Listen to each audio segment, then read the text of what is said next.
నేను మీ ముందుకి ఒక కొత్త స్టోరీతో వచ్చాను. ఆ స్టోరీ పేరే కలిసి ఉంటే కలదు సుఖం. పూర్వం శ్రీరంగపురం అనే గ్రామంలో ఒక యువకుడు ఉండేవాడు.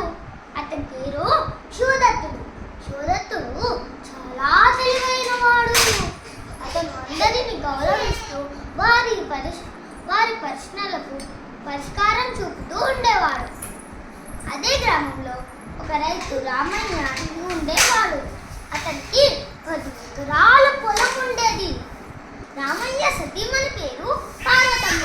రామయ్యకు 4 కొడుకులు ఉండేవారు. రామయ్యకు మెల్లిమెల్లిగా వయసు ఎక్కువ అవుతూ వస్తుంది. అతని ఆస్తులను వారి పిల్లలకు అప్పచెప్పి తను విశ్రాంతి తీసుకుందామనుకుంటాడు.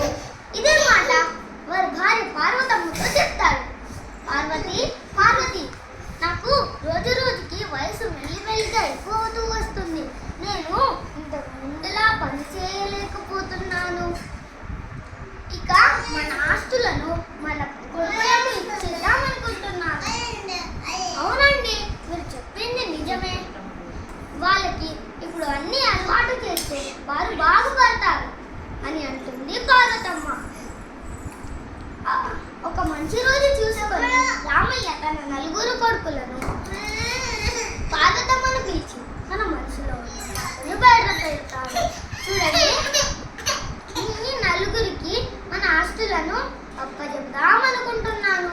కానీ నా యొక్క కోరిక, మీరు విడివిడిగా కాకుండా కలిసి సాగు చేసుకుంటూ ఉమ్మడి కుటుంబంతో సంతోషంగా జీవించండి. అదే నా అభిలాష.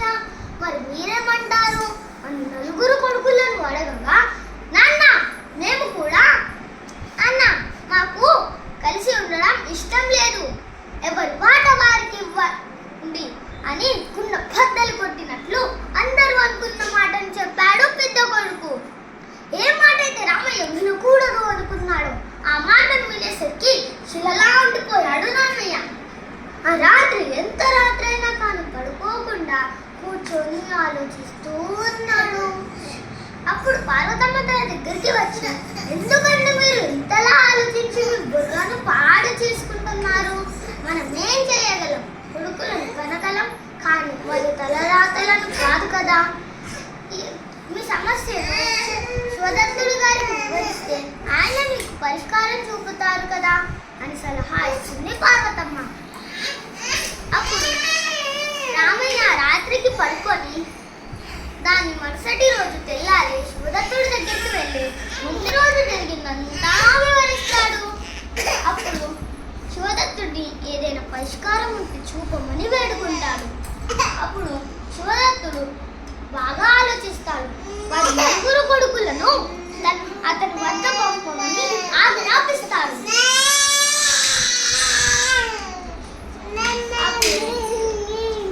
మరుసటి రోజు రామయ్య తన 4 కొడుకులను అతని దగ్గరికి పంపిస్తాడు. అప్పుడు శివదత్తుడు ఆ 4 కొడుకులను చూస్తే వారంతా కండలు పెంచి బలంగా ఉన్నారు. అప్పుడు శివదత్తుడు వారిని బావి దగ్గరికి తీసుకువెళ్ళి, చూడండి, ఇక్కడ మీరు విడివిడిగా నీరు వచ్చే వరకు బావిని తవ్వండి. ఎవరు ముందు తవ్వుతారో వారికే మీ నాన్న ఆస్తులలో సింహభాగం ఇస్తారు అని చెప్పాడు శివదత్తుడు. అప్పుడు వారు ఒకరినొకరు చూసుకొని తవ్వడం మొదలు పెట్టారు. ఉదయాన్నే ఉన్న ఉత్సాహం, ఓపిక యంత్రం కనబడలేదు. రాత్రి అవుతుంది. కేవలం 15 అడుగులు మాత్రమే తవ్వగలిగారు. అలాగే వారు అలసిపోయారు. అప్పుడు శివదత్తుడు వారి దగ్గరికి వచ్చి, రేపు మీరు మళ్ళీ రండి అని చెప్తాడు. మరుసటి రోజు వాళ్ళు అక్కడికి వెళ్ళారు. చూడండి, ఇప్పుడు మీరు ఒకటే చోట ఒకరు అలసిన తర్వాత మరొకరు తవ్వండి అని చెప్తారు. అలా చెప్పినట్టే ఒకరు అలసిన తర్వాత మరొకరు తవ్వుతారు. కలిసి తవ్వండి అని చెప్తాడు శివదత్తుడు.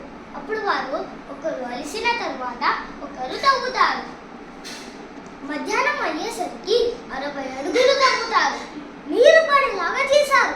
ఆశ్చర్యపోతారు. అప్పుడే శివదత్తుడు వారి దగ్గరికి వచ్చి, చూసారా, మీరు విడివిడి